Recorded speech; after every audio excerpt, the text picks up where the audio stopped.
Percy enjoy their work at the harbor, pulling and pushing cars full of cargo to and from the quay.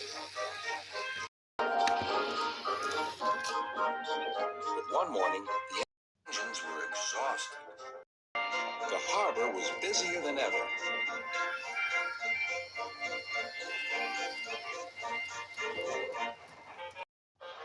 Sir Topham Hatt promised that another engine would be found to help them. "Huh, it's about time," said Percy. "I ache so much I can hardly get my wheels to move," agreed Duck. They waited for the engine to arrive. It came as a shock when it did.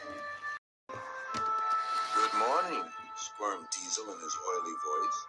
The two engines had not worked with Diesel for a long time. "What are you doing here?" gasped Duck. "Your worthy Sir Topham Hatt sent me. I hope you are pleased to see me again. I am to shunt some dreadfully tiresome cars."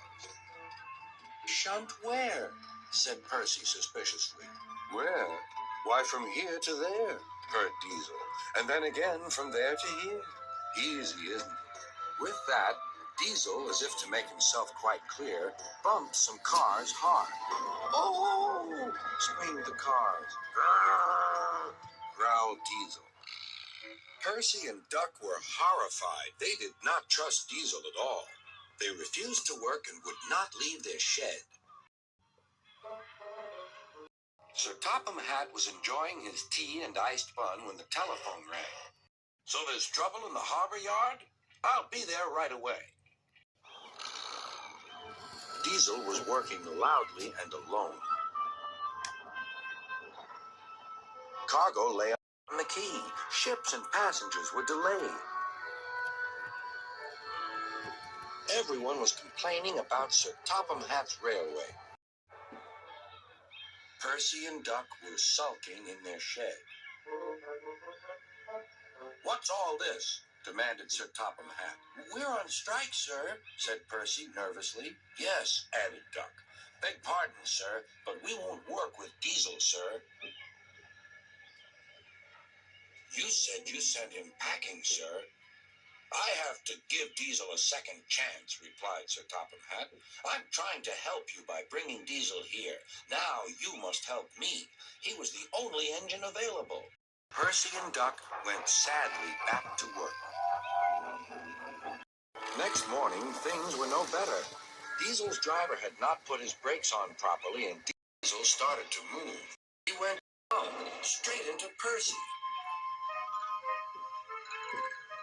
"Wake up there, Percy," scowled Diesel. "You have work to do." He didn't even say he was sorry to Percy. Later, Diesel bumped the cars so hard that the loads went everywhere. "What will Sir Topham Hatt say?" gasped Percy. "He won't like it," said Duck. "So who's going to tell him, I wonder? Two goody-goody tattletales like you, I suppose?" Percy and Duck did not want to be tattletales, so they said nothing. Diesel, thinking he could get away with his bad behavior, was ruder than ever. Next day, he was shunting freight cars full of china clay. He banged the cars hard into the buffers. The buffers weren't secure.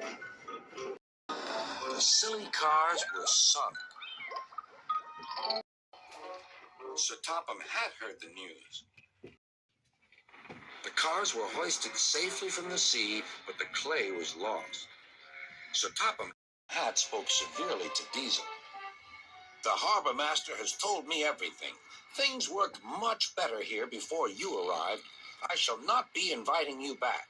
Now, Duck and Percy, I hope you won't mind having to handle the work by yourselves again." "Oh, no, sir. Yes, please, sir," replied the engines.